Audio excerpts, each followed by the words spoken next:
जगन्नाथ स्वामी नयन पथगामी भवतु मे। Test type देती समस्त अटेंड कर समस्त को बहुत बहुत धन्यवाद। बर्तमान ये 20टा क्वेश्चन को आम डिस्कसन करवा। प्रथम क्वेश्चन देती focus of learning process outcome माने लर्निंग प्रोसेस आउटकम शिक्षण प्रक्रियार परिणाम क्यों विषय वर्णना करें।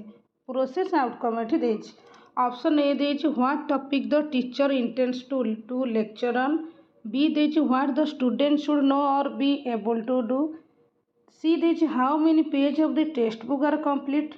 The total duration of the instructional period. आम देखिए option A B C D रु कौटा लर्निंग प्रोसेस आउटकम रे जाउछि। एटा आम जब देखा ये टीचर पलि आसला टीचर हेनी ये लर्निंग प्रोसेस आउटकम माने स्टूडेंट। ऑप्शन माने यार अर्थ कौन जो शिक्षक सिलेबस क्यों विषय गुड़ को माने पढ़ाऊँगी आम कौन आम जेहेतु गोटे कोचिंग नाम कौटी शिक्षक आम सिलेबस पढ़ेले आम से लेक्चर मेथड आम शुणिले नहीं ये गोटे शिक्षकों काम यहाँ शिक्षण फलाफल नुहे। ऑप्शन बीटा पछरे देखा। ऑप्शन सीटा देखा how many page of the text book are complete. Text book माने आम भलसे जाने ये नेगेटिव वार्ड मैंने टेक्स्ट बुक गोटे कंप्लीट करेंगे यहाँ हम कि स्कूल परिचालन गोटे प्रशासनिक नियम माने पाठ शिखा सहित सीधा सड़क संपर्क शिक्षण सहित ना टेक्स्ट बुक माने ही नेगेटिव वार्ड।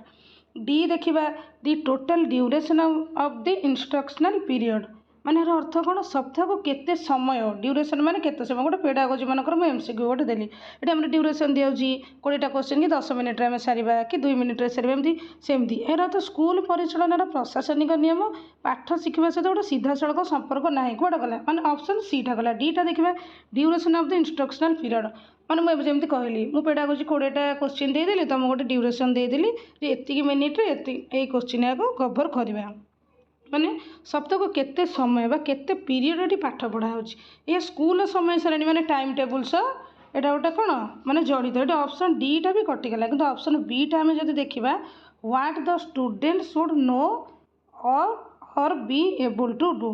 स्टूडेंट आसला माने आम जाना यहाँ लर्निंग कौन लर्निंग प्रोसेस आउटकम माने कौन आम देखा यार अर्थ कौन पाठ पढ़ा पर जड़े छात्र कौन जानीपारा माने निजे कौन कर केते बुझिला निजे कौन कर माने विषय गुड़ को माने कौन माने निजे कर कि नहीं निजे बुझिला कि नहीं तापर कौन माने सर्वदा कौन निजे शिशुटी कौन शिखिला एबल टू डू माने निजे करवा जमी आम थंडे कौन कले ट्रायल एंड एरर शिशुटी निजे भूल कर शिखी थाए आम से माने देखा जे आम गोटे विषयटा को आमको शिक्षक पढ़े देले पढ़ेला पिलाटा कौन आम जमी निजे माने कौन पढ़ुचे आम से देखा निजे कौन आम जानीपारे निजे कौन शिखिले केतिकी शिखिले ये पाठटा आम एतिकी ग्रहण कले से आम निजे कले आम निजे करके शिखा से ऑप्शन बीटा ही ठीक आंसर हो आउ सब आंसर भूल ताले आमर कौन focus of learning process outcome option beta he right answer है। 2 नंबर क्वेश्चन जीवा constructive alignment learning outcome instructional activity माने ये पचार कौन माने कौन 2 नंबरटा कंस्ट्रक्टिव माने कौन माने अलाइनमेंट ये देछि माने कौन रचनात्मक संरक्षणर शिक्षण या अर्थ कौन रचनात्मक संरक्षणर शिक्षण। कंस्ट्रक्टिव अलाइनमेंट माने रचनात्मक संरक्षण शिक्षण होछि कौन माने अर्थ कौन आम जाना शिक्षणर लक्ष्य कौन आम ये पढ़ले लर्निंग आउटकम नुहे कि यहाँ गोटे शिक्षणर लक्ष्य पढ़ेबार माने कौन शैली माने कौन इंस्ट्रक्शनल एक्टिविटी आम जोटा कहबा यहाँ गोटे पढ़ेबार शैली है सहित अन्य क्यों विषयटी माने क्यों जिनिस को सठिक भाव माने कौन माने मेल खाऊँ आम यहाँ देखा option A B C D भर ऑप्शन ए देती classroom discipline rule school infrastructure plan assessment tasks parent feedback record parent feedback ये आसबनी नुहे कि ऑप्शन आम जो देखा क्लासरूम डिसिप्लिन रूल ऑप्शन एटा आम जब देखा यार अर्थ क्लासरूम श्रृंखला सहित गाइडलाइन बा नियम यहाँ परिचालना दरकार किंतु पाठ्यक्रम से यार संपर्क किसी भी ना यहाँ ऑप्शन कौन यहाँ कटिगला स्कूल इंफ्रास्ट्रक्चर प्लान मैंने यार तो कौन स्कूल जमी कोठाबाड़ी भित्तिभूमि आम देखा कोठाबाड़ी भित्तिभूमि गोटे प्लान माने योजना यार अर्थ माने कौन ये परीक्षा कर यार सीधा सड़क लर्निंग माने माने या सह किसी संपर्क ही ना तर आम देखा डी पेरेंट फीडबैक रेकर्ड ये कहीं आसो मैंने अभिभावक पितामाता मतामत रेकर्ड करवा यहाँ शिक्षण प्रक्रियार मूल कौन माने मूल स्तंभ भितर आसना कि आसेसमेंट टैक्स आम देखा जोटा कि ऑप्शन सी रे अच्छी। यार अर्थ कौन मूल्यांकन आसेसमेंट माने जड़े मूल्यांकन करवा परीक्षा माने एग्जाम टेस्ट माने कंस्ट्रक्टिव माने अलाइनमेंट कहे जे माने आमे जहाँ शिखा चाहूचे जोटा कि आउटकम कह जाए लर्निंग आउटकम आमे जोटा शिखा चाहूचे आमे जमी पढ़ुचे एक्टिविटी माने जो भाई परीक्षा आम करुचे माने आसेसमेंट ये तीनोटी जाक जिनिस एक समान होगा उचित माने कौन गोटे आउटकम आ गोटे आम कौन देखा एक्टिविटी या देखा ये दुटा मैंने आम जो परीक्षा मैंने आसेसमेंट आम करुचे मैंने ये तीनोटी जाक जिनिस एक समान होगा उचित से ऑप्शन सी टा ही राइट आंसर हो ऑप्शन क्वेश्चन नंबर 2 है ऑप्शन सी। एबे जी क्वेश्चन नंबर 3 को जीवा which of the following is a key component of the learning process. Question number 3 देखिए ऑप्शन अच्छे पनिशमेंट ना इमिटेशन ना फीडबैक ना रिपीटेशन अच्छी। 3 नंबर में देखा मैंने ये पचार शिक्षण प्रक्रिया माने लर्निंग प्रोसेस शिक्षण प्रक्रिया रे एक प्रमुख उपादान क्योंटी या भर क्योंटा पनिशमेंट माने नेगेटिव वर्ड पनिशमेंट ये जीव कि पनिशमेंट माने दंड एटा हेनी इमिटेशन माने अनुकरण अनुकरण कहीं आसो लर्निंग प्रोसेस रे हम कि ये आम पाइबनी फीडबैक माने पछरे देखिए रिपीटेशन माने पुनरावृत्ति करेंगे यहाँ सब कौन रिपीटेशन माने पनिशमेंट ये सब नेगेटिव वर्ड रे जाऊँगी पॉजिटिव वर्ड नुह कि आम ऑप्शन सी देखा फीडबैक जड़े आम जदि माने कौन गोटे छात्र को आम गोटे दंड देवा दंड देले कौन सी आमको भय कर कौन माने तार से किसी कम आसो से बेसी भय कर क्लासरूम में किसी टाइम कौन प्रभाव पकेब ना से गोटे नकारात्मक प्रभाव से पकेब बैड इफेक्ट जोटा आम कहे रिपीटेशन पुनरावृत्ति मैंने गोटे नेगेटिव वर्ड भी जाऊँगी माने ठीक अनुकरण माने आम जन को अनुकरण देखी करवा यहाँ केमी देव यहाँ भी हेनी कि फीडबैक आम देखा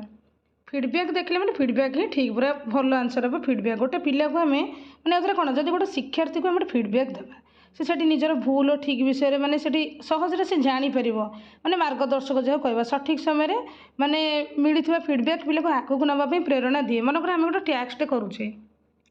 टैक्सटे करुचे कि आम गोटे पढ़ाऊे पिला को कि जहाँ पिलाटा गोटे कहला तू यहाँ काली पढ़ी तुम यहाँ आसो पचार से जिते भूल हो ठीक हो जहाँ भी कहू आम से देखा समस्त से कौन ट्रायल एंड एरर जोटा आम कौन भूल आम से शिखा से टैक्सटा भल हो मंद आम अधिक भलसे एनकरेजमेंट करवा ना तू यहाँ पारू तो द्वारा यहाँ हम आम से फीडबैक देवा ताल से कौन पिलाटी पूरा निर्भयर सहित हाँ तार गोटे आग्रह मन में आसो जोटा कि आम लर्निंग प्रोसेस गोटे माने भलसे गोटे जमी सकारात्मक इफेक्ट पके पॉजिटिव वे आम गले फीडबैक ही ठीक हम। 3 नंबर ऑप्शन सी ही ठीक।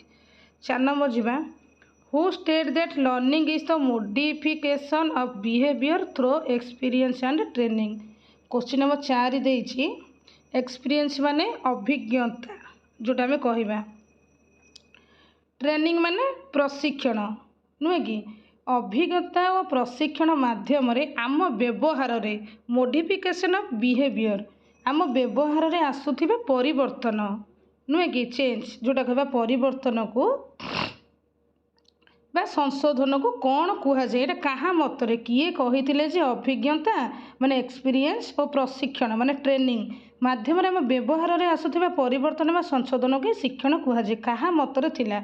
ऑप्शन ए देछि आर.एस. वुडवर्थ ना E.A. Gates option C B.F. Skinner ना क्रो एंड क्रो आम देखा 4 नंबरटा कौटा ठीक। वुडवर्थ कौन कही दि प्रोसेस इज वुडवर्थ मत यहाँ हम वुडवर्थ जोड़ा माने तांको मतरे कौन कहते डेफिनेशन लर्निंग कौन थी दि process is acquiring new knowledge सहित कौन हम न्यू रेस्पॉन्स मिसीज वुडवर्थ मतरे माने आम लर्निंग टाइम कौन करवा न्यू नॉलेज सहित न्यू रेस्पॉन्स मिसीज माने तांको मत थिला दि process is acquiring new knowledge and new response is the process of learning माने न्यू नॉलेज माने नूतन ज्ञान है आम न्यू रेस्पॉन्स माने नूतन प्रतिक्रिया ये दुईटा वर्ड आसो माने आम जाना आखि मुझिकी मारे यहाँ वुडवर्थ मतरे लर्निंग डेफिनेशन मतरे हासिल कर प्रक्रिया को ही शिक्षण कहुए। मनकर आम उदाहरण ना आम गोटे कंप्यूटर चलाऊे ये गोटे नुआ कौशल शिखा आम शिखिने गोटे लैपटॉप आम चलेबा आम जाने बहुत आग्रह मन गोटे आसो ताहाको व्यवहार करवा ही सेटा माने शिक्षण बोली कहुए जोटा आम कौन नूतन अभिज्ञता माध्यम आम शिक्षण से पाइबा।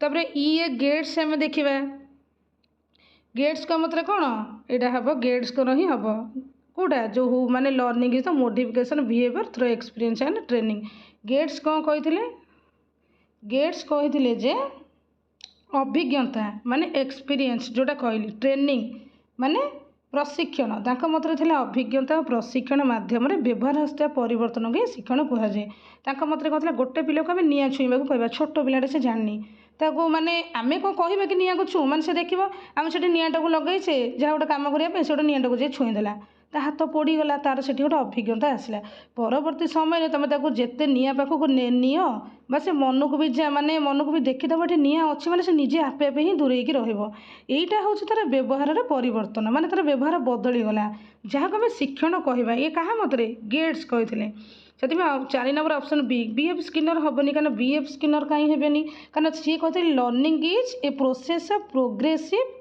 बिहेवियर आडप्शन आसिया माने ही स्किनर कौन कहते बिहेवियर आडप्शन आसवा माने ही यहाँ जान स्किनर को डेफिनेशन तांको मत कौन था शिक्षण होउछि व्यवहार एक प्रतिफलन बा अनुकूलन जोटा प्रोग्रेसिव आडप्शन आम कहवा प्रति कौन माने प्रगतिशील अनुकूलन बोली कहवा माने परिवेश सह खाप खुआई चलवा प्रक्रिया बीएफ स्किनर कहते क्रो एंड क्रो मत डेफिनेशन कौन सी कहते जे learning involve the acquisition of habits knowledge and attitude तांकर कौन था क्रोंकर थिला नॉलेज हैबिट्स आ गोटे कौन थिला एटीट्यूड तांको क्रोंको मतरे थिला ये तीनोटी आसे माने क्रो एंड क्रो आम जाने माने तांको मतरे हैबिट माने अभ्यास नॉलेज माने ज्ञान और मनोभाव एटीट्यूड जोटा कहवा ग्रहण करिवार प्रक्रिया को ही शिक्षण कहा जाए माने आम गोटे कहवा अभ्यास कौन सकाळु आम शीघ्र उठिबा यहाँ आम गोटे अभ्यास आम ज्ञान माने बहिरू आम किसी पढ़ा ସେଇଟା ହେଉଛି ଆମର ज्ञान तापर मनोभाव माने अन्य मानक सम्मान देवा ସେଇଟା ହେଉଛି ଆମର ଗୋଟେ मनोभाव यही सब मिसिले ही यही सब आयत्त करिवार प्रक्रिया को ही शिक्षण कहा जाए এটা କାହା ମତରେ ଥିଲା क्रो एंड क्रोଙ୍କ ମତରେ ही थिला आम लर्निंग डेफिनेशन टे मन रखा आम एक एग्जाम बहुत इंपोर्टेंट एग्जाम पकईदेव केतबे ताले आम कौन जानिले सर्ट मेथड आम जानिले क्रो एंड क्रोଙ୍କ मତରେ कौन माने गेट्स कहवा कथा एक्सपीरियंस ट्रेनिंग गेट्स कर माने एक्सपीरियंस ट्रेनिंग आसे माने एटा हमें गेट्स कर ही जाने माने अभिज्ञता और प्रशिक्षण वुडवर्थ को मतरे कौन न्यू नॉलेज नूतन ज्ञान तांको मतरे स्किनर को मतरे कौन प्रोग्रेसिव आडप्शन माने अभिज्ञता और प्रशिक्षण जोटा कहवा माने कौन माने ना प्रगतिशील अनुकूलन प्रोग्रेसिव आडप्शन माने प्रगतिशील अनुकूलन जोटा आम अनुकूलन माने आम कहवा कि क्रो एंड क्रो मतरे कौन आसो हैबिट नॉलेज एटीट्यूड नुहे कि HAKA माने हैबिट नॉलेज एटीट्यूड माने कौन अभ्यास मनोभाव ज्ञान ये 4टा आसे माने Crow and Crow short trick में मन रखिदेवा डेफिनेशन आम एग्जाम काले पकईदेव कहीहबनी ताले आमर ऑप्शन बी ही होगला राइट आंसर गेट्स ही कहते जोटा behaviour through experience and training तापर 5 नंबर आम जा according to Thorndike law of effect if a response is follow by a satisfying event the connection between the stimulus and the response is माने कौन फलाफल नियम जोटा आम कहवा लॉ ऑफ इफेक्ट यहाँ हूँ फलाफल नियम कहाँ थॉर्नडाइकर थिला यही नियमटी कौन यही सिद्धांत मनोविज्ञानी कौन EL थॉर्नडाइक थे लॉ ऑफ इफेक्ट माने EL थॉर्नडाइक आम समस्त यहाँ जाने ओटीटी भी आम पकई थॉर्नडाइक विषय गोटे क्वेश्चन निहाती आसुच्ची मतरे कौन सी कौन थॉर्नडाइक कहते माने कौन ओडिया कौन कहले माने फलाफल क्या कहुए यहाँ पचार मतरे फलाफल कौन माने क्वेश्चन देती थॉर्नडाइक फलाफल नियम लॉ ऑफ इफेक्ट अनुसार जदि कौन कार्य बा प्रतिक्रिया रेस्पॉन्स आम जोटा कहूचे कार्य बा प्रतिक्रिया एक संतोषजनक परिणाम ये आम कौन देती जो सैटिस्फैक्शन जोटा आम कहवा सैटिस्फैक्शन इवेंट जोटा देती माने संतोषजनक परिणाम मिलिब तेबे उद्दीपक माने स्टिमुलस ताहले उद्दीपक बा स्टिमुलस एवं माने प्रतिक्रिया माने रेस्पॉन्स मध्य थिबा संपर्क केमिति प्रभावित करे बेली एठी थॉर्नडाइक एठी पचारि छथि आमे कोन आमे जदि गोटे काम को माने कोनोसी कार्य आमे करूछे आमे कोनोसी कार्य करूछे माने तार परिणाम फलाफल आमको संतोषजनक होउछि कि नै मनकर मुएले गोटे पेडागोजी 20टा क्वेश्चन कराउछि मुझे पछरे कौन मुझे रेकर्डिंग शुणबी जहाँ भी करवा यूट्यूब पकई शुणबी मुझे देखी मोर परिणाम फलाफल आमको संतोषजनक होची नहीं कौटे भूल कहीदेली कि कौटे ठीक कहीदेली कि एमती कौन मत सैटिस्फैक्शन लगुच कि नहीं माने गोटे मत आनंद देला कि नहीं तेबे आम से माने बारंबार करने को चाहिए ମାନେ ସେଇଟା କ'ଣ ଆମେ ସେଇଟାକୁ ଷ୍ଟିମୁଲସ୍ ବୋଲି କହିବା, ଯେଉଁଟାକୁ ଉଦ୍ଦୀପକ। ପ୍ରତିକ୍ରିୟା ମାନେ ରେସ୍ପନ୍ସ। ମଧ୍ୟରେ ଥିବା ସମ୍ପର୍କ ମାନେ କ'ଣ, କେଉଁଟାକୁ ବଢ଼ାଏ, ଦୃଢ଼, ଆମର ମନୋବଳକୁ ସେଠି ଦୃଢ଼ କରାଇବ। ୱିକେଣ୍ଡ ମାନେ ନେଗେଟିଭ୍, ନୁହେଁ କି, ଏରା ସବୁ ନେଗେଟିଭ୍ ୱାର୍ଡ଼ରେ ଯାଉଛି ହେଲା। ମାନେ କ'ଣ, ମାନେ ନ୍ୟୁଟ୍ରାଲାଇଜ୍ ବି ହେବନି, ମାନେ ରିଭର୍ସ ବି ହେବନି, କିନ୍ତୁ କ'ଣ ଷ୍ଟ୍ରେନ୍ଥ ମାନେ ଦୃଢ଼, ଯେଉଁଟା ଆମେ କହିବା। ମୁଁ ଯେମିତି କହିଲି ଟେକ୍ସଟ କରିପାରୁଛୁ କି ନାହିଁ, ମାନେ ସାଟିସ୍ଫ୍ୟାକ୍ସନ୍ ମୋତେ ମିଳିଲା କି ନାହିଁ, ସେଇଟା ମନକୁ ପୁରା ଦୃଢ଼ ବଳ କରିବ। ସେଥିପାଇଁ ଅପସନ୍ ବି ହିଁ ଠିକ୍ ଆନ୍ସର୍ ହେବ। 5 ନମ୍ବର ଅପସନ୍ ବି ହିଁ ରାଇଟ୍ ଆନ୍ସର୍ ଏଠି ହେଉଛି। 6 ନମ୍ବରକୁ ଯିବା।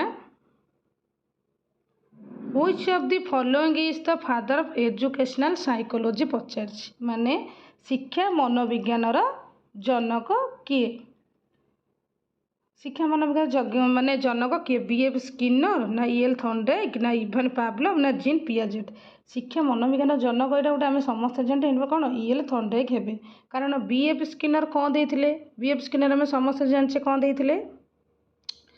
ତାଙ୍କର ଥିଲା କ'ଣ, ତାଙ୍କର ଥିଲା ଅପରେଣ୍ଟ କଣ୍ଡିସନିଂ ଥିଓରି, ମାନେ ଯେଉଁଟା କ୍ରିୟା ପ୍ରସ୍ତୁତ ଅନୁବନ୍ଧନ ତତ୍ତ୍ୱ। ଅପରେଣ୍ଟ କଣ୍ଡିସନିଂ ଥିଓରି ଥିଲା କାହାର?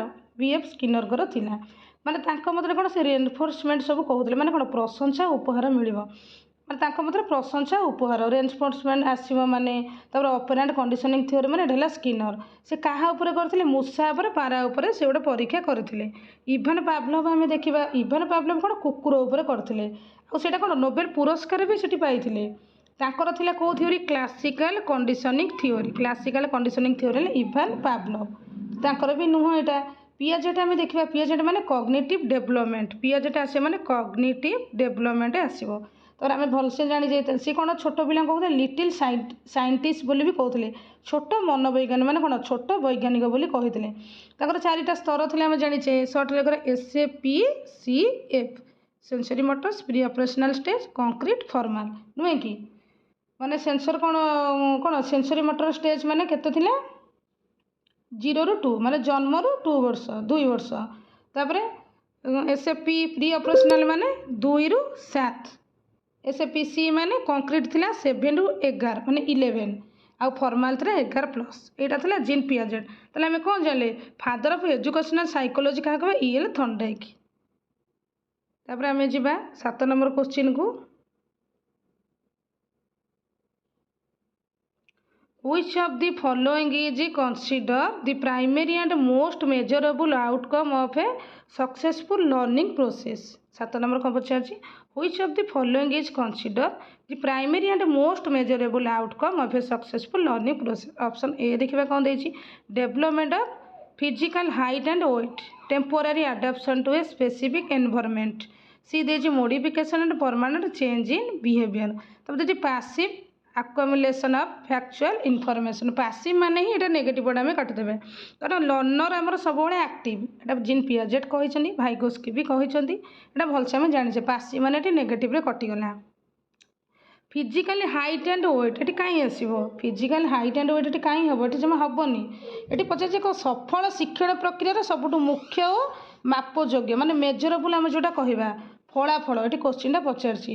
ଫଳାଫଳ ଏହା ମଧ୍ୟରୁ କେଉଁଟିକି ପ୍ରଭାବ କରିଥାଏ ଏଠି ପଚାରିଛି 7 ନମ୍ବର କୋଶ୍ଚିନ୍ଟା। ତାହେଲେ ଆମର କ'ଣ ହେବ? ଅପସନ୍ ଏଇଟା କାହିଁ କଟିଯିବ? କାରଣ କେବଳ ଏଇଟା ଓଜନ ଉଚ୍ଚତା ପଡ଼ିଲେ ଆମେ କ'ଣ କରିବା? ସେଠି ପାଠ ସହ କିଛି ସମ୍ପର୍କ ହିଁ ନାହିଁ। ହାଇଟ୍ ୱେଟ୍, ତାପରେ କ'ଣ ଟେମ୍ପୋରାରୀ ଆଡାପ୍ଟେସନ୍ ଟୁ ଏ ସ୍ପେସିଫିକ୍ ଏନଭାରମେଣ୍ଟ, ମାନେ ଅପସନ୍ ବି ଦେଇଛି କ'ଣ, ଏଇଟା ଗୋଟେ ଅସ୍ଥାୟୀ ପରିବର୍ତ୍ତନ ଆମେ ଯେଉଁଟା କହିବା। ଯେମିତିକି କ୍ଳାନ୍ତ ଥିବାବେଳେ ବ୍ୟବହାର ବଦଳିବା, ତାହା କ'ଣ ଶିକ୍ଷଣ? ନାହିଁ, ଏଇଟା ତାହା ଶିକ୍ଷଣ ନୁହେଁ। ପାସିଭ୍ ମାନେ ହିଁ ନେଗେଟିଭ୍ ୱାର୍ଡ଼ କଟିଗଲା, କାରଣ କ'ଣ ଲର୍ଣ୍ଣିଂ ସବୁବେଳେ ମାନେ ଲର୍ଣ୍ଣର ସବୁବେଳେ ଆକ୍ଟିଭ୍ ରହିବ। ପାସିଭ୍ ମାନେ ହିଁ ଏଠି ଆଖି ମୁଜି କାଟିବା। କିନ୍ତୁ ଦେଖ modification and permanent change in behaviour, ଏଇଟା ହିଁ ଠିକ୍ ଆନ୍ସର୍ ହେବ। 7 ନମ୍ବର ଅପସନ୍ ସି, ନୁହେଁ କି।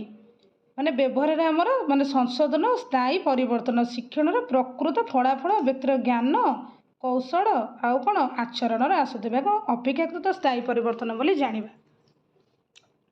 ଏଇଟା ପରିବେଶ ସକାଶେ ଶିକ୍ଷଣ ହେବ, ସେଥିପାଇଁ ଅପସନ୍ ସି ହିଁ ରାଇଟ୍ ଆନ୍ସର୍ ହେବ। ତାପରେ 8 ନମ୍ବର ଆମେ ଦେଖିବା। According to Robert Gagne what the highest ଲେବୁଲ୍ ଅଫ୍ ଲର୍ଣ୍ଣିଂ? ଆମେ ଜାଣିଛେ ଗାଗ୍ନେଙ୍କର ସେଠି କ'ଣ 8ଟା ଷ୍ଟେଜ୍ ଥିଲା ବୋଲି ଆମେ ଜାଣିଛେ, ମାନେ 8ଟା ଲେବୁଲ୍। ଯେମିତି ମ୍ୟାସ୍ଲୋଙ୍କର 5 ହେରେଚି ମାନେ 5 ହେରେଚି ଥିଲା, ତାଙ୍କର ସେମିତି 8ଟା ଥିଲା, ହେରାକ ଥିଲା। ମାନେ ରବର୍ଟ ଗାଗ୍ନେଙ୍କ ଶିକ୍ଷଣ ସୋପାନ ମଧ୍ୟରୁ ମାନେ ସର୍ବୋଚ୍ଚ ସ୍ତର ଶିକ୍ଷଣ କେଉଁଟା ଆମେ ଜାଣିଛେ ସମସ୍ୟା ସମାଧାନ ପଦ୍ଧତି ନୁହେଁ କି ତାଙ୍କର 8ଟି ସ୍ତର ଥିଲା ନୁହେଁ କି ମାନେ ହେରାକି ଅଫ୍ ମାନେ 8 ଥିଲା 8 ଲେବୁଲ୍ ଆମେ ଜାଣିଛେ ଲର୍ଣ୍ଣିଂରେ ସେ ବାଣ୍ଟିଥିଲେ ତାଙ୍କ ମତରେ ପିଲା ସିମ୍ପଲ୍ରୁ କମ୍ପ୍ଲେକ୍ସ ମାନେ ସାଧାରଣରୁ ଜଟିଳ ଆଡ଼ିକି ଯିବା ତାଙ୍କ ମତରେ ହିଁ ଥିଲା କାହା ମତରେ ଗାଗ୍ନେଙ୍କ ମତରେ 8ଟା ଷ୍ଟେଜ୍ ବି ଥିଲା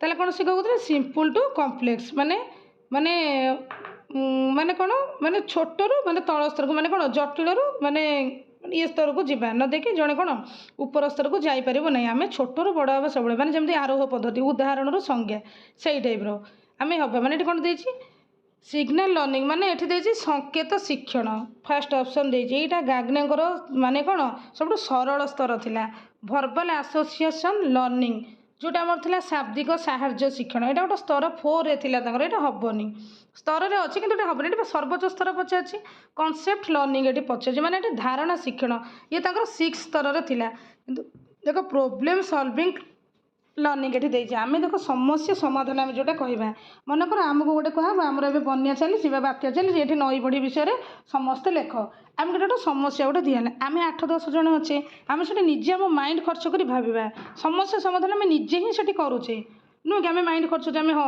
10 ଧାଡ଼ି ଭିତରେ ସାଙ୍ଗେ ସାଙ୍ଗେ ଟପିକ୍ ଦିଆହେଲା 10 ଧାଡ଼ି ଭିତରେ ଆମକୁ ଲେଖିକି ଦିଅ ଦେଖିବା 8 ଜଣଙ୍କୁ ଦିଆଯିବ ମାନେ 8 ଜଣଙ୍କ ମତ ହିଁ ଅଲଗା ଅଲଗା ଥିବ କାହା ମତ କାହା ସହ ମିଶିବନି ନୁହେଁ କି ସମସ୍ୟା ସମାଧାନ ସବୁଠୁ ସର୍ବୋଚ୍ଚ ସ୍ତରରେ ଥିଲା ଗାଗ୍ନେଙ୍କର ଯେଉଁ 8ଟା ଥିଲା ପ୍ରଥମ ଥିଲା ସିଗ୍ନାଲ ଲର୍ଣ୍ଣିଂ 2ରେ ଥିଲା ଷ୍ଟିମୁଲସ୍ ରେସ୍ପନ୍ସ ଲର୍ଣ୍ଣିଂ 3ରେ ଥିଲା ଚେନିଂ ମାନେ ଶୃଙ୍ଖଳା ଶିକ୍ଷଣ 4ରେ ଥିଲା ଭର୍ବାଲ୍ ଆସୋସିଏସନ୍ 5ରେ ଥିଲା କ'ଣ ଡିସ୍କ୍ରିମିନେସନ୍ ଲର୍ଣ୍ଣିଂ ମାନେ ବିଭେଦୀକରଣ ଯେଉଁଟା କହିବା 6ରେ ଥିଲା କ'ଣ କନସେପ୍ଟ ଲର୍ଣ୍ଣିଂ ଆଉ 7ରେ ଥିଲା କ'ଣ ମାନେ ରୋଲ୍ ପ୍ରିନ୍ସିପୁଲ୍ ଲର୍ଣ୍ଣିଂ ମାନେ ନିୟମ ସିଦ୍ଧାନ୍ତ ଶିକ୍ଷଣ 8ରେ ଶେଷରେ ଥିଲା ପ୍ରୋବ୍ଲେମ୍ ସଲଭିଂ କିନ୍ତୁ 8 ହିଁ ତାଙ୍କର କ'ଣ 8 ନମ୍ବର ଲାଷ୍ଟଟା ହିଁ ସେ କହୁଥିଲେ ସର୍ବୋଚ୍ଚ ସ୍ତରରେ ଯିବ ଆମର ପକେଇବ ସବୁଠାରୁ ପ୍ରଥମ ମୁଖ୍ୟ ମାନେ କ'ଣ ମାନେ ପ୍ରଥମ ସ୍ତର କେଉଁଟା ମାନେ ପ୍ରଥମ ସ୍ତର ନୁହେଁ ପକେଇବ ସବୁଠୁ ମାନେ ଲୋ ସ୍ତର କେଉଁଟା ଆମର ପକେଇବ ସେଇଟା କ'ଣ ଯିବ ସର୍ବୋଚ୍ଚ ସ୍ତରରେ ଗଲାରି କେଉଁଟା ସର୍ବୋଚ୍ଚ ସ୍ତରରେ ଯିବ ପ୍ରୋବ୍ଲେମ୍ ସଲଭିଂଟା ଯିବ ସର୍ବୋଚ୍ଚ ସ୍ତରରେ ହିଁ ଯିବ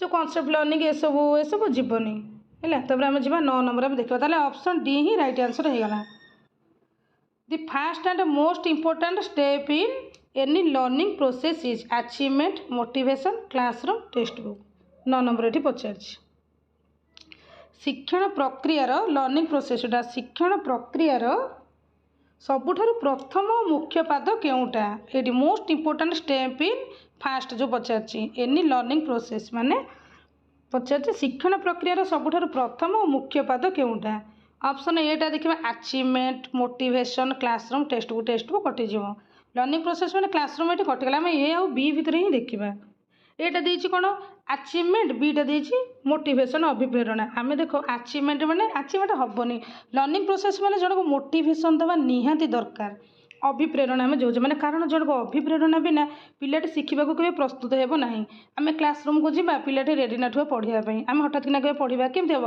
ତାଙ୍କର ଇଚ୍ଛା ନାହିଁ ମାନେ ଆମେ ଗୋଟେ ଅଭିପ୍ରେରଣା ଦେଇଦେବା ମୋଟିଭେସନ୍ ଗୋଟେ ଦେଇଦେବା ନାହିଁ ମାନେ ଆମେ ଗୋଟେ ଟ୍ୟାକ୍ସଟେ ଦେଇଦେବା କି ପଢ଼େଇଦେବା ମନେକର ମନ ଦୁଃଖ କରିବା ନାହିଁ ତୁ ଏଇଟା ପାରିବୁ ତୁ ଏଇଟା କରିପାରିବୁ ତୋ ଦ୍ୱାରା ଏଇଟା ହେବ ମୋଟିଭେସନ୍ ଦେଇଦେଲେ ମାନେ ପିଲାଟି ନ ପାରିଲେ ବି ସେଠି ତା ମନରେ ଗୋଟେ ଅଭିପ୍ରେରଣ ପଳେଇ ଆସିବ ନାହିଁ टीचर कहते माने घर लोक आमको कहते माने ना मोटिवेशन देले माने आम एटा पारिबा आम एटा करिक ही देखेबा से मोटिवेशन ही बेस्ट ऑप्शन एठी हम 10 नंबर आम देखा which psychological factor acts as a barrier to a child learning process माने कौन पचार निम्नलिखित क्यों मानसिक मनोवैज्ञानिक आम जोटा कह कारक भितर माने कौन पिलार शिक्षण प्रक्रिया को बैरियर माने बाधा है बाधा ये नेगेटिव वार्ड यहाँ पॉजिटिव वार्ड भावन ये नेगेटिव वार्ड ये पचार यार अर्थ बाधा सृष्टि करुच्ची माने बाधाटा भाव काम करे यहाँ कौन देखा fatigue high intelligence positive attitude fatigue boredom ना प्रॉपर गाइडेंस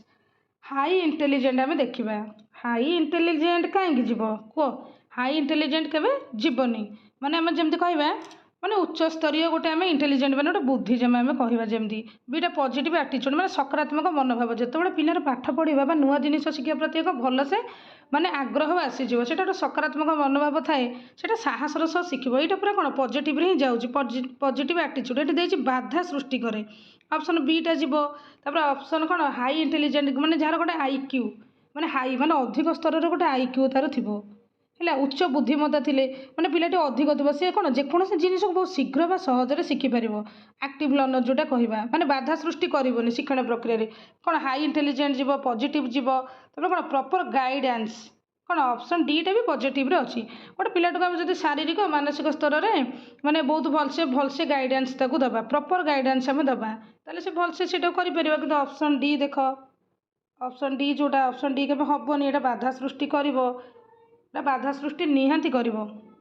ଯଦି ଜଣେ ପିଲା ଶାରୀରିକ ଓ ମାନସିକ ସ୍ତରରେ ବହୁତ ମାନେ ଫଟିକ୍ ମାନେ କ'ଣ ଫଟିକ୍ ମାନେ ଥକାପଣ ଆସିଯାଇଥିବ ବା ଶ୍ରେଣୀଗୃହରେ ପାଠ ପଢ଼ିବା ପାଇଁ ତାର ଇଚ୍ଛା ନାହିଁ, କି ଗୋଟେ ଶିକ୍ଷକ ପଢ଼ାଉଛନ୍ତି ତାଙ୍କ ପାଠପଢ଼ା ଶୈଳୀ ତାକୁ ଭଲ ଲାଗିଲାନି, ସେ ସେଠି କ'ଣ ସବୁ ପିଲା ବୁଝୁଛନ୍ତି ତାକୁ ଭଲ ଲାଗିନି ମାନେ ସେ ଗୋଟେ ଏକ କରି ଗୋଟେ ହେଇଗଲା, ସେଠି କ'ଣ ମାନେ ବୋରଡମ୍ ମାନେ କ'ଣ ସେଠି ଗୋଟେ ବିରକ୍ତି ଭାବ ତା ମନରେ ପଳେଇ ଆସିବ।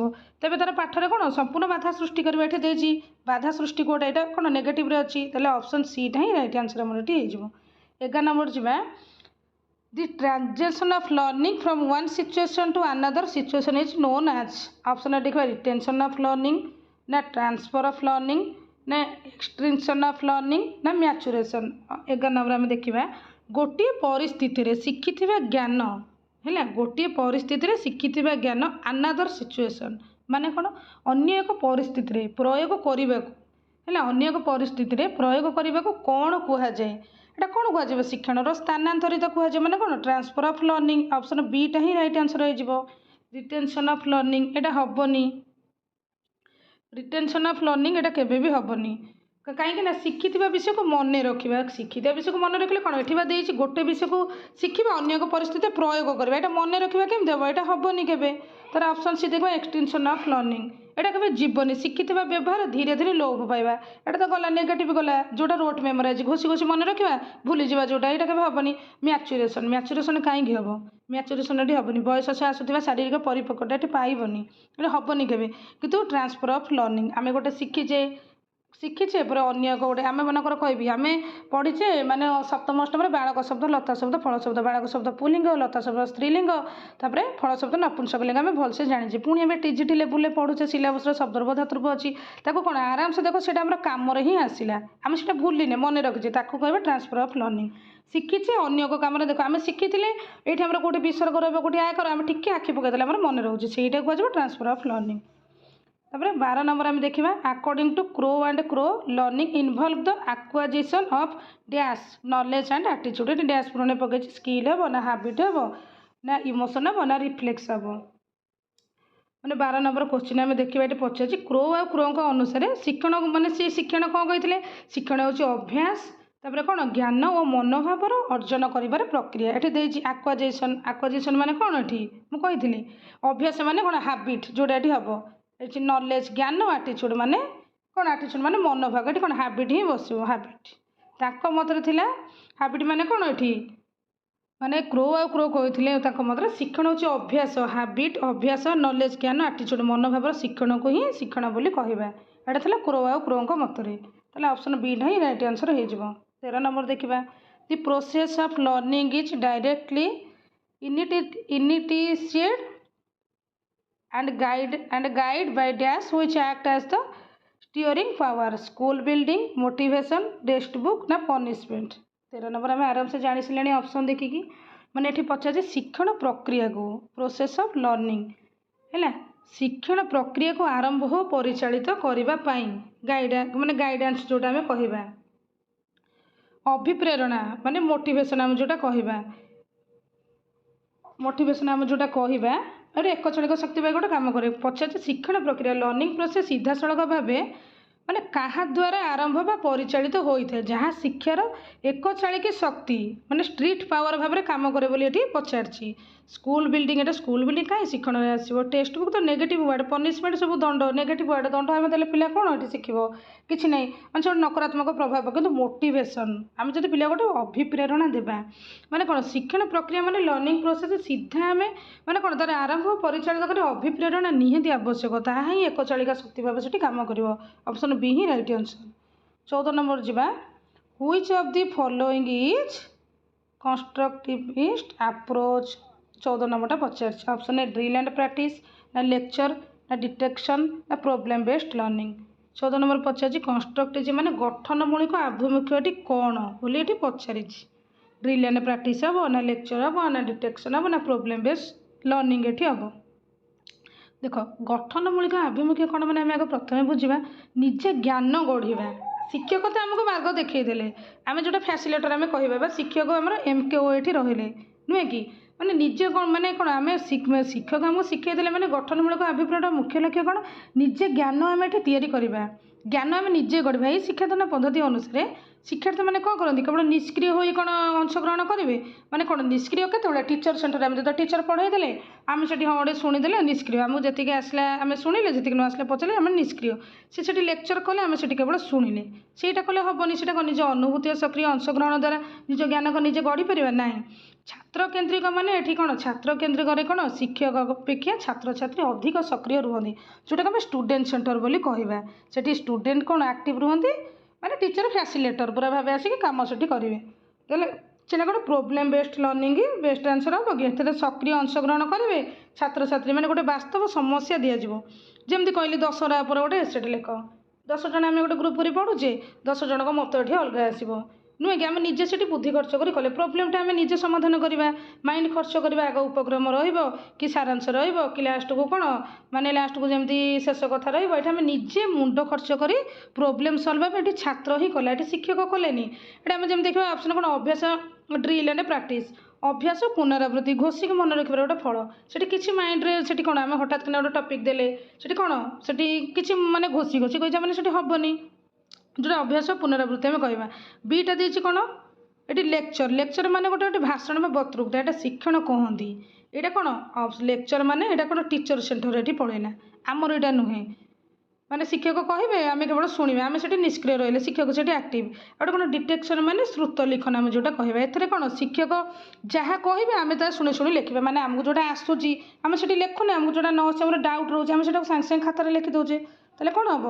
14 ନମ୍ବର ହେଇଯିବ option D, problem based learning. 15 number ଆମେ ଦେଖିବା learning through imitation and observation is known as. 15 number ପଚାରିଛି ଅନୁକରଣ, ଇମିଟେସନ୍ ମାନେ ଅନୁକରଣ, ଅବଜରଭେସନ୍ ମାନେ ନିରୀକ୍ଷଣ। ଅନୁକରଣ ଓ ନିରୀକ୍ଷଣ ଦ୍ୱାରା ଶିକ୍ଷଣ ପ୍ରକ୍ରିୟାକୁ କ'ଣ କୁହାଯାଏ? ମାନେ ଶିଖିବା ପ୍ରକ୍ରିୟାକୁ ଅନୁକରଣ କରିବା ଓ ନିରୀକ୍ଷଣ କରିବା ଦ୍ୱାରା ଶିଖିବା ପ୍ରକ୍ରିୟାକୁ ଏଠି କ'ଣ କୁହାଯାଏ ବୋଲି ପଚାରିଛି। ମାନେ ଏଠି ପଚାରିଛି କ'ଣ ଅପରେଣ୍ଟ କଣ୍ଡିସନ୍, ନା ସୋସିଆଲ ଲର୍ଣ୍ଣିଂ, ନା ଇନସାଇଟଫୁଲ୍ ଲର୍ଣ୍ଣିଂ, ନା କ୍ଲାସିକାଲ୍ କଣ୍ଡିସନିଂ ଏଠି ପଚାରିଛି। ଆମେ ଦେଖିବା ଅପରେଣ୍ଟ କଣ୍ଡିସନିଂ କାହାର ଥିଲା ମୁଁ କହିଛି, ସେଠି କହିଥିଲି ସ୍କିନରଙ୍କର ଥିଲା, ନୁହେଁ କି?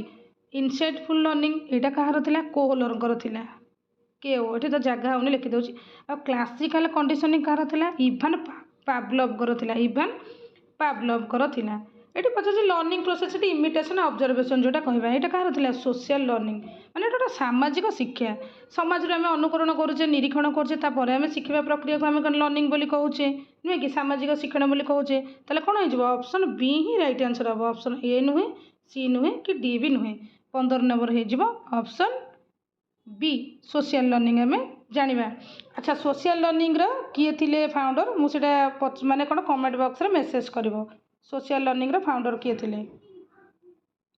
ଆମେ ତ ଜାଣିଲେ ଅପରେଣ୍ଟ କଣ୍ଡିସନିଂ ଥିଲେ, କିଏ ଥିଲେ କହିଲି? ଅପରେଣ୍ଟ କଣ୍ଡିସନିଂ ଥିଲେ ସ୍କିନରଙ୍କର। ତାପରେ ଇନସାଇଟଫୁଲ୍ ଲର୍ଣ୍ଣିଂ ଥିଲା କୋହଲରଙ୍କର, ମାନେ ଯେଉଁଟା ୱୋଲଫ୍ଗାଙ୍ଗ ଯେଉଁଟା କୋହଲର ତାଙ୍କର ଫୁଲ୍ ନେମ୍ ଥିଲା। କ୍ଲାସିକାଲ୍ କଣ୍ଡିସନିଂ ଥିଲା ଇଭାନ୍ ପାଭଲଭ। ସୋସିଆଲ ଲର୍ଣ୍ଣିଂ କାହାର ଥିଲା କମେଣ୍ଟ ବକ୍ସରେ ଜଣାଇବ। ତାପରେ 16 ନମ୍ବର ଯିବା learning outcome that focus on a student ability to evaluate, synthesise and analyse information fall under which domain. ଏଠି କେଉଁ ଡୋମେନ୍ର ପଚାରିଛି? 16 ନମ୍ବରଟା ଶିକ୍ଷାର ଯେଉଁ ଫଳାଫଳ ଗୁଡ଼ିକ ଛାତ୍ରର କ'ଣ ମୂଲ୍ୟାଙ୍କନ କରିବା ନୁହେଁ କି learning outcome that focus on student ability to evaluate ମାନେ କ'ଣ ମୂଲ୍ୟାଙ୍କନ କରିବା ମାନେ ଶିକ୍ଷାର ଯେଉଁ ଫଳାଫଳ ଆମକୁ ମିଳିଗଲା ସେଠି ଦେଖିବା ଛାତ୍ରର ମୂଲ୍ୟାଙ୍କନ କରିବା ସିନ୍ଥେସାଇଜ୍ ମାନେ ସଂଶ୍ଳେଷଣ କରିବା ତାପରେ କ'ଣ ବିଶ୍ଳେଷଣ କରିବା ଆନାଲାଇସ୍ ମାନେ ବିଶ୍ଳେଷଣ କରିବା ସେ ଶିକ୍ଷଣ ଉପରେ ଗୁରୁତ୍ୱ ଦିଏ ତାହା କେଉଁ ସାମ୍ରାଜ୍ୟ ଅଧୀନରେ ଆସେ ବୋଲି ଏଠି କ୍ୱେଶ୍ଚିନ୍ ଆମକୁ ପଚାରିଛି ଆଫେକ୍ଟିଭ୍ ଡୋମେନ୍ ସାଇକୋମୋଟର ଡୋମେନ୍ କଗ୍ନିଟିଭ୍ ଡୋମେନ୍ ନା ସୋସିଆଲ୍ ଡୋମେନ୍ ମାନେ ଆମର କିଛି ନାହିଁ ଆମେ ଏଇ ତିନିଟା ଭିତରୁ ଦେଖିବା ଅପସନ୍ A B C ହେଲା ଏଠି ଶିକ୍ଷଣ ଫଳାଫଳ ଛାତ୍ରର ମୂଲ୍ୟାଙ୍କନ ପଚାରିଲା ମାନେ କ'ଣ ହେବ ଏଠି ଗୋଟେ ଜ୍ଞାନର ବିକାଶ ସେଠି ହେବ ଜ୍ଞାନର ସାମ୍ରାଜ୍ୟ ଅପସନ୍ରେ ଭାବାତ୍ମକ ଡୋମେନ୍ କାହିଁକି ଏଠି ଭାବାତ୍ମକର ସ୍ଥାନ ହିଁ ସାଇକୋମୋଟର ହେବନି ତାହେଲେ ଅପସନ୍ Cଟା ହିଁ ହେବ କଗ୍ନିଟିଭ୍ ଡୋମେନ୍ ହିଁ ଏଠି ହେଇଯିବ ମାନେ ଆମେ ଯେତେବେଳେ ଜାଣିବା କ'ଣ କଗ୍ନିଟିଭ୍ ଡୋମେନ୍ ମାନେ ଜ୍ଞାନାତ୍ମକର ସାମ୍ରାଜ୍ୟ ଆମେ ଯେଉଁଟା ଜାଣିବା ମାନେ କ'ଣ ମାନେ ଯେ ଆମେ ଦେଖିବା ବ୍ଲୁମଙ୍କର ମାନେ କ'ଣ ଟେକ୍ସୋନୋମି ଅନୁସାରେ ବୁଦ୍ଧି ସହିତ ସମସ୍ତ କାର୍ଯ୍ୟ ଯେମିତିକି ବିଶ୍ଳେଷଣ କରିବା ମାନେ ଆନାଲାଇଜ୍ କରିବା ମୂଲ୍ୟାଙ୍କନ କରିବା ଇଭାଲୁଏସନ୍ କରିବା ସହ କ'ଣ ମାନେ ସେଠି ଜ୍ଞାନାତ୍ମକ କଗ୍ନିଟିଭ୍ ଡୋମେନ୍ରେ ହିଁ ଆସିଥାଏ ନା ସେଠି ସାଇକୋମୋଟର ଥାଏ ନା ସେଠି ଆଫେକ୍ଟିଭ୍ ଥାଏ ତାହେଲେ କ'ଣ ଅପସନ୍ C ହିଁ ରାଇଟ୍ ଆନ୍ସର୍ ହେଇଯିବ କଗ୍ନିଟିଭ୍ ଡୋମେନ୍ 7 ନମ୍ବର ଦେଖିବା Which of the following statements best describe learning as a process ଆମର ବେଶୀ ଲର୍ଣ୍ଣିଂରୁ ମୁଁ ଆଣିଛି ଯଦି ଆମେ ୟୁନିଟ୍ 1ରୁ ପୁରା ଯିବା ଶେଷ ପର୍ଯ୍ୟନ୍ତ ହିଁ କଭର୍ କରିବା ପେଡାଗୋଜି ଟପିକ୍ଟାକୁ it is a dynamic and continue journey of interaction between the learner and the environment B ଦେଇଛି it is the final score obtained by a student in an annual examination C ଦେଇଛି it is a static product that ends once school is over D ଦେଇଛି it is the passive inception of text book fact of the teacher passive ଆସିଲା ମାନେ ସରିଲା ସବୁ କିଛି ନୁହେଁ କି passive ମାନେ ନେଗେଟିଭ୍ ୱାର୍ଡ଼ ଏଠି ଆସିଲା ତାହେଲେ ଆମେ ଦେଖିବା Dଟା କଟିଗଲା ଆମ ଅପସନ୍ A B C ଆମେ ଦେଖିବା ଆଗ କ୍ୱେଶ୍ଚିନ୍ ବୁଝିବା କ'ଣ ଦେଇଛି which of the following statement ମାନେ ନିମ୍ନଲିଖିତ ମଧ୍ୟରୁ କେଉଁ ପ୍ରକ୍ରିୟାଟି ବା କେଉଁ ଉକ୍ତିଟି ମାନେ ବେଷ୍ଟ ଡେସ୍କ୍ରାଇବ୍ ଲର୍ଣ୍ଣିଂ ଆଜ୍ ଏ ପ୍ରୋସେସ୍ ମାନେ ଏକ ପ୍ରକ୍ରିୟା ଭାବରେ ଶିକ୍ଷଣକୁ ଭଲ ଭାବରେ ବର୍ଣ୍ଣନା କରେ ଡେସ୍କ୍ରାଇବ୍ ମାନେ ବର୍ଣ୍ଣନା କରିବା ଏଠି ପଚାରିଛି ଏଇଟା ଆମେ ଦେଖିବା ଏଠି ଅଛି dynamic continuous journey interaction between the learner and environment ପରିବେଶ ସହିତ ଦେଖିବା ଏହା ଶିକ୍ଷାର୍ଥୀ ପରିବେଶ ମଧ୍ୟରେ ଚାଲୁଥିବା ଏକ ଗତିଶୀଳ ପ୍ରକ୍ରିୟା କାହିଁକି ଏଠି ଲର୍ଣ୍ଣିଂ ପ୍ରୋସେସ୍ ଏଇଟା ହେବ ପାସିଭ୍ ତ ଏଠି କଟିଗଲା କାରଣ ମୁଁ ବାରମ୍ବାର କହୁଛି ଶିକ୍ଷାର୍ଥୀ ସବୁବେଳେ ଆକ୍ଟିଭ୍ ଲର୍ଣ୍ଣର ପାସିଭ୍ ହେବନି କେବେ ଆକ୍ଟିଭ୍ ଲର୍ଣ୍ଣର ମାନେ ହିଁ ଶିକ୍ଷାର୍ଥୀ ତାହେଲେ ଆମର B ଆଉ C ଭିତରେ ଆମେ ଦେଖିବା Bଟା ଦେଇଛି କ'ଣ ଫାଇନାଲ୍ ସ୍କୋର ଏଠି ଦେଇଛି ମାନେ ବାର୍ଷିକ ପରୀକ୍ଷାରେ ଜଣେ ଛାତ୍ର ରଖିଥିବା ଶେଷ ନମ୍ବର ଏଇଟା କାହିଁକି ଲର୍ଣ୍ଣିଂ ଆଉଟକମ୍ରେ ଆସିବ ତାହେଲେ ଅପସନ୍ C ଦେଖିବା static product that end once school is over ଏଇଟା ଆମେ ଦେଖିବା କି ମାନେ କ'ଣ Cଟା ଆମେ ଦେଖିବା ଏହା ଏକ ସ୍ଥିର ଉତ୍ପାଦ ଯାହା ସ୍କୁଲ ସରିବା ମାତ୍ରେ ଶେଷ ହୋଇଯାଏ ନା ଏଇଟା ବି ହେବନି ଏଇଟା ବି କଟିଗଲା ତାହେଲେ ଆମେ D ଦେଖିବା ଇଟ୍ ଇଜ୍ ଅ passive reception of text book fact from the teacher ଏହା ଏକ ଶିକ୍ଷକ ଠାରୁ ବହିର ତଥ୍ୟକୁ ମାନେ ପ୍ରଶ୍ନ ଗ୍ରହଣ କରିବା ପ୍ରକ୍ରିୟା ମାନେ ଯେଉଁଟା ଆମେ ପ୍ରୋସେସ୍ କହୁଛେ ଶିକ୍ଷକ ଠାରୁ ଗ୍ରହଣ କରିବା ପ୍ରକ୍ରିୟା ପ୍ରୋସେସ୍ ଆମେ ଯେଉଁଟା କହୁଛେ ହେଲା ପାସିଭ୍ଟା ନେଗେଟିଭ୍ ନୁହେଁ ସରି କ୍ୱେଶ୍ଚିନ୍ଟା ଭଲସେ ମୁଁ ଦେଖିନଥିଲି ଅପସନ୍ଟା ଏଇଟା ଦେଇଛି ଏକ ଶିକ୍ଷକଙ୍କ ଠାରୁ ବହିର ତଥ୍ୟକୁ ମାନେ ପ୍ରଶ୍ନ ଗ୍ରହଣ କରିବା ଯେଉଁଟା କହିବା ପ୍ରକ୍ରିୟା ଯେଉଁଟାକୁ ଆମେ ପ୍ରୋସେସ୍ ବୋଲି କହୁଛେ ତାର ଅର୍ଥ କ'ଣ ଯାହା ସଦାବେଳେ ଚାଲିଥିବ ସଦାବେଳେ ଚାଲିଲା ଆମେ ଗୋଟେ କେଉଁଠି କୋଚିଂ ଆମେ ନେଉଛେ ଆମେ ଦିନ ରାତି ଆମେ କ'ଣ ପ୍ରତିଦିନ ଆମେ କୋଚିଂ ନେଉଛେ କେଉଁଟା ଆମର ଲକ୍ଷ୍ୟ ସିଦ୍ଧି ନ ହେବା ପର୍ଯ୍ୟନ୍ତ ଆମେ କଣ୍ଟିନ୍ୟୁ ସେଇଟା ନେଉଛେ କୋଚିଂ ସେଇଟା ଆମର କ'ଣ ପ୍ରୋସେସ୍ ଆମ ଲର୍ଣ୍ଣିଂରେ ହେବ ସଦାବେଳେ ଆମେ ଚାଲିଥିବ କଣ୍ଟିନ୍ୟୁସ୍ ମାନେ ଶିଖିବା ନିଜ ପରିବେଶ ସହିତ ପ୍ରତିକ୍ରିୟା କରି ପ୍ରତି ମୁହୂର୍ତ୍ତର କିଛି ନା କିଛି ଆମେ ଶିଖିବା ସେଇଟା ହିଁ ହେଇଯିବ ଲର୍ଣ୍ଣିଂର ପ୍ରୋସେସ୍ ତାହେଲେ କ'ଣ ହେଇଯିବ ଅପସନ୍ D ହିଁ ରାଇଟ୍ ଆନ୍ସର୍ ହେବ A B C ହେବନି ତାହେଲେ ଆମେ ଦେଖିବା ମାନେ କ'ଣ ଶିକ୍ଷକଙ୍କ ଠାରୁ ବହିର ତଥ୍ୟ ମାନେ ଯେଉଁଟା କ'ଣ ମାନେ ଟେକ୍ସଟ ବୁକ୍ ଫ୍ୟାକ୍ଟ ଆମେ ଯେଉଁଟା ଦେଖିଲେ ମାନେ ବହିର ତଥ୍ୟକୁ ଆମେ ଦେଖିଲେ ତାକୁ ପ୍ରଶ୍ନ ପଚାରିଲେ ଶିକ୍ଷକ ଆମକୁ ସେଠି ଡେସ୍କ୍ରାଇବ୍ କରି ବୁଝିଲେ ସେଇଟା ଆମର ପ୍ରୋସେସ୍ ତାପରେ ସଦାବେଳେ ସେଇଟା ଚାଲିବ ଟିଚିଂଟା କେବେ ଅଧାରେ ରହିବନି ପ୍ରୋସେସ୍ ମାନେ ହିଁ ସବୁବେଳେ ମାନେ ଚାଲିଲେ ହିଁ ସେଇଟା ଆଉଟକମ୍ ଆମର ଦିଏ ସେଥିପାଇଁ ଅପସନ୍ D ହିଁ ରାଇଟ୍ ଆନ୍ସର୍ ଏଠି ହେବ ତାପରେ 18 ନମ୍ବର କ୍ୱେଶ୍ଚିନ୍ ଆମେ ଦେଖିବା ହୁଇଚ୍ ଲର୍ଣ୍ଣିଂ ଡୋମେନ୍ ପୁଣି ଡୋମେନ୍ରୁ ଆସିଗଲା which learning domain focus on emotion and ଆଟିଚ୍ୟୁଡ଼୍ ପଚାରିଲା କଗ୍ନିଟିଭ୍ ନା ଆଫେକ୍ଟିଭ୍ ନା ସାଇକୋମୋଟର ନା ଲଜିକାଲ୍ ବୋଲି ପଚାରିଛି 18 ନମ୍ବର କ୍ୱେଶ୍ଚିନ୍ ଆମେ ଦେଖିବା ଶିକ୍ଷାର କେଉଁ କ୍ଷେତ୍ରଟି ଏଠି ପଚାରିଛି ଶିକ୍ଷାର କେଉଁ କ୍ଷେତ୍ରଟି ଆମର ଆବେଗ ମାନେ କ'ଣ ଇମୋସନ୍ ଯେଉଁଟା ଆମେ କହିବା ଆମର ଆବେଗଟା ମାନେ କ'ଣ ମନୋଭାବ ଆଟିଚ୍ୟୁଡ଼୍ ମାନେ ମନୋଭାବ ଆମେ ଯେଉଁଟା କହିବା ମନୋଭାବରେ ଗୁରୁତ୍ୱ ଦିଏ କ୍ୱେଶ୍ଚିନ୍ କ'ଣ ପଚାରିଲା ଏଠି ଶିକ୍ଷାର କେଉଁ କ୍ଷେତ୍ରଟି ଆମର ଆବେଗ ଓ ମନୋଭାବ ଉପରେ ଗୁରୁତ୍ୱ ଦିଏ। ଜ୍ଞାନାତ୍ମକ ଉପରେ ନା ଭାବାତ୍ମକ, ଆଫେକ୍ଟିଭ୍ ନା ସାଇକୋମୋଟର, ଲଜିକାଲ ବୋଲି କିଛି ନାହିଁ। ଲଜିକାଲ ସେମିତି କିଛି ନାହିଁ ଯେଉଁଟା ତାର୍କିକ ରିଜନିଂ ଯୁକ୍ତି ଏଠି ଆସିବନି। ଆମେ ତିନିଟା ଭିତରୁ ଦେଖିବା। ଦେଇଛି ଜ୍ଞାନାତ୍ମକ ମାନେ ଏଇଟା ବ୍ରେନ୍ରେ ଯିବ। ଯେଉଁଟା ଜ୍ଞାନାତ୍ମକ ଡୋମେନ୍ ମାନେ ବ୍ରେନ୍, ମାନେ ଏହା କେବଳ ବୁଦ୍ଧି, ଚିନ୍ତା ଶକ୍ତି ଓ ମନେ ରଖିବା ସହ ଜଡ଼ିତ। ଯେଉଁଟା ପୂର୍ବ କ୍ୱେଶ୍ଚିନ୍ ମୁଁ ନେଇଥିଲି, ତାର ଅପସନ୍ ବି ଛାଡ଼ିବା, ସିଟା ଦେଖିବା। ଅପସନ୍ ଏଇଟା କଟିଯିବ। ଏଠି ବା ଦେଇଛି ଡୋମେନ୍ ଫୋକସ୍, ମାନେ ଆବେଗ ଓ ଆଟିଚ୍ୟୁଡ଼ ଉପରେ ଗୁରୁତ୍ୱ ଦେବ। ଜ୍ଞାନାତ୍ମକ ହେବନି, କାହିଁକି? କାରଣ ଏହା ଆମର ବୁଦ୍ଧି, ଚିନ୍ତା ଶକ୍ତି ଓ ମାନେ କ'ଣ ମନେ ରଖିବା ସହିତ ଜଡ଼ିତ। ସିଟା ଆମେ ଦେଖିବା ମନୋଗତ୍ୟାତ୍ମକ, ଆମେ ଯେଉଁଟା ଦେଖିବା। ଏହାର କ'ଣ ହାଡ଼ ଗୋଡ଼ ମାନେ ହ୍ୟାଣ୍ଡସ୍, ସେଇଟା ଆମେ ଦେଖିବା। ଏଇଟା ଶାରୀରିକ, ଫିଜିକାଲି ଯେଉଁଟା ଆମେ କହିବା ଶାରୀରିକ କାମ କୌଶଳ ମାନେ ଅଙ୍ଗଚାଳନା ସହ ଜଡ଼ିତ। ଏଇଟା ସାଇକୋମୋଟର ଗଲା। ଲଜିକାଲ ଦେଖିଲେ ତାର୍କିକ ମାନେ ରିଜନିଂ, ଆମେ ଯେଉଁଟା ଦେଖୁଛେ ଯୁକ୍ତି, ମାନେ ଏହା କ'ଣ ବ୍ଲୁମଙ୍କର କୌଣସି ଡୋମେନ୍ ହିଁ ନାହିଁ। ଅପସନ୍ ଡିଟା। ସିଟ୍ ମାନେ ବିଟା ଆମେ ଦେଖିବା ଆଫେକ୍ଟିଭ୍, ଆମେ ଯେଉଁଟା ଦେଖିବା ଭାବାତ୍ମକ, ମାନେ ଏଇଟା କ'ଣ ହୃଦୟ ମାନେ ହାର୍ଟ ଯେଉଁଟା ଆମେ କହିବା। ଏହା ଆମ ଭାବନା, ଇମୋସନ୍, ଆବେଗ ମାନେ କ'ଣ ଆଦର, ଆଟିଚ୍ୟୁଡ଼ ସହ ଜଡ଼ିତ। ଆମେ ଏଇଟା ସଂସ୍କୃତ ଶିକ୍ଷଣରେ ବି ପଢ଼ିଛେ, ପଏଣ୍ଟ ସବୁ ଅଛି। ତାହେଲେ ଅପସନ୍ ବି ହିଁ ରାଇଟ୍ ଆନ୍ସର୍ ହେଇଗଲା। ତାପରେ 19 ନମ୍ବର ଆମେ ଦେଖିବା learning is physical skill like swimming or cycling is called cognitive learning ନା ମୋଟର ଲର୍ଣ୍ଣିଂ ନା ଅବଜରଭେସନାଲ ଲର୍ଣ୍ଣିଂ ନା ଭର୍ବାଲ ଲର୍ଣ୍ଣିଂ ପଚାରିଛି। 19 ନମ୍ବରଟା ମାନେ ସାଇକେଲ ଚଲେଇବା ଗୋଟେ ଆମେ କହିବା। ଫିଜିକାଲ ସ୍କିଲ୍ ମାନେ କ'ଣ ଶାରୀରିକ ଚଳନା, ସାଇକେଲ ଚଲେଇବା କି ସ୍କୁଟି ଚଲେଇବା କି କାର୍ ଚଲେଇବା, ଏଇଟା ଗୋଟେ ଶାରୀରିକ ଚଳନା ଆମେ କଲେ। ତାପରେ ସୁଇମିଂ ମାନେ କ'ଣ ପହଁରିବା, ଆମେ ଜାଣିଛେ। ପହଁରିବା ଭଳି ସାଇକେଲ ଚଲେଇବା ଆଉ ପହଁରିବା ଭଳି ଶାରୀରିକ କୌଶଳ ଶିଖିବାକୁ କ'ଣ କୁହାଯାଏ ବୋଲି ଏଠି ପଚାରିଲା। କଗ୍ନିଟିଭ୍ ଲର୍ଣ୍ଣିଂ ନା ମୋଟର ଲର୍ଣ୍ଣିଂ ନା ଅବଜରଭେସନାଲ ଲର୍ଣ୍ଣିଂ ନା ଭର୍ବାଲ ଲର୍ଣ୍ଣିଂ ଏଠି ପଚାରିଲା। କଗ୍ନିଟିଭ୍ ଲର୍ଣ୍ଣିଂ ମାନେ ମୁଁ ଏଠି କହିଲି ଜ୍ଞାନାତ୍ମକ ମାନେ ବ୍ରେନ୍, ଏହା କ'ଣ ବୁଦ୍ଧି, ଚିନ୍ତା ଶକ୍ତି, ମନେ ରଖିବା ସହ ଜଡ଼ିତ ମୁଁ କହିଲି, ନୁହେଁ କି? ଜ୍ଞାନାତ୍ମକ ମାନେ ହିଁ ଏହା ବୁଦ୍ଧି ସହ ଜଡ଼ିତ। ସିଟା ଦେଖିବା ଆମେ ଅବଜରଭେସନାଲ ଲର୍ଣ୍ଣିଂ ମାନେ ଆମେ ଦେଖିବା ଅବଜରଭେସନାଲ ଲର୍ଣ୍ଣିଂ ମାନେ ଏଇଟା କ'ଣ ଓଡ଼ିଆଟା କହିବା ପର୍ଯ୍ୟବେକ୍ଷଣମୂଳକ ଶିକ୍ଷଣ। କାହାକୁ ଦେଖି ଦେଖି ଅନୁକରଣ କରି ଶିଖିବା। ଏଇଟା କରିଦେଉଛି, ଆମକୁ ସାଇକେଲ ଚଲେଇବା ଶିଖିନଥିବ, ଆମେ ଦେଖିବା ଆରେ ସେ ସ୍କୁଟି ଚଲେଇଦେଲା, ସେ କ'ଣ ସେ କାର୍ ଚଲେଇଦେଲା, ଆମେ ତାଠୁ ଦେଖି କରିବା। ଆମେ ତ ଶିଖିନି, ଆମେ କଲେ କ'ଣ ଲାଭ? ଏଇଟା ହେବନି। ତାହେଲେ ଭର୍ବାଲ ଲର୍ଣ୍ଣିଂ ଆମେ ଦେଖିବା। କାହାକୁ ଅନୁକରଣ କଲେ ମାନେ ସେଇଟା କେବେ ହେବନି, ସକ୍ସେସଫୁଲ୍ ହେବନି। ତାପରେ ମୌଖିକ ଶିକ୍ଷଣ ଯେଉଁଟା କହିବା ଭର୍ବାଲ ଲର୍ଣ୍ଣିଂ ମାନେ ମୌଖିକ ଶିକ୍ଷଣ। ଏହା କ'ଣ ଭାଷା ବା ଶବ୍ଦ ବା ସଂକେତ ସହିତ ଜଡ଼ିତ। ଏଇଟା ହେବନି। ସୁଇମିଂ ଶାରୀରିକ ମାନେ ଶାରୀରିକ ଭାବରେ ହେବନି, କିନ୍ତୁ ମୋଟର ଲର୍ଣ୍ଣିଂ ଆମେ ଯେଉଁଟା ଦେଖିବା। ମୋଟର ଲର୍ଣ୍ଣିଂ ମାନେ କ'ଣ ଶାରୀରିକ ଅଙ୍ଗଚଳନା ମାନେ ଫିଜିକାଲ ମୁଭମେଣ୍ଟ ଯାହାକୁ ଆମେ କହୁଛେ। ମାନେ ଏହା ଦ୍ୱାରା କ'ଣ ଶିକ୍ଷଣରେ ଆମର ହାତ ଗୋଡ଼ ମାଂସପେଶୀ ଏରା ସବୁ ମସ୍ତିଷ୍କର ସମନ୍ୱୟଟା ଆବଶ୍ୟକତା ହୁଏ। ତାକୁ ଆମର କ'ଣ ମୋଟର ଲର୍ଣ୍ଣିଂ କୁହାଯାଏ, ନୁହେଁ କି? ସାଇକୋମୋଟର ଆମେ ଯେଉଁଟା କହିବା ତାକୁ କୁହାଯାଏ। ମାନେ ଆମେ କ'ଣ ଯେତେବେଳେ ଆମେ ସାଇକେଲ ଚଲେଇବା ବା ପହଁରିବା, ଆମକୁ ନିଜ ଶରୀରକୁ ବାଲାନ୍ସ ମାନେ ସନ୍ତୁଳିତ କରିବାକୁ ପଡ଼େ, ନୁହେଁ କି? ଆମକୁ ବାଲାନ୍ସ କରିବାକୁ ପଡ଼ୁଛି। ସାଇକେଲଟା ଆମେ ଚଲାଉଛେ, ଆମେ ଦେଖିବା ଆଗରେ ଗାଡ଼ି ମଟର ଆସୁଛି କି ନାହିଁ, କି କ'ଣ ଆମେ ନିଜେ ବାଲାନ୍ସ କରୁଛେ। ଗାଡ଼ି ଆସିଲେ ଆମେ ସେଠି ବ୍ରେକ୍ଟାକୁ ଦେଖିବା, ବ୍ରେକ୍ଟାକୁ ଚିପିବା କି ଯାହା ବି କରିବା। ସେଠି ଆମେ ଦେଖୁଛେ ସାଇକେଲଟାକୁ ଆସିଲେ ବ୍ରେକ୍ଟାକୁ ଚିପିବା। ନିଜେ ଆମେ ଶରୀରକୁ ସେଠି ବାଲାନ୍ସ ମାନେ ସନ୍ତୁଳିତ କରିବାକୁ ପଡ଼ୁଛି ଆମକୁ।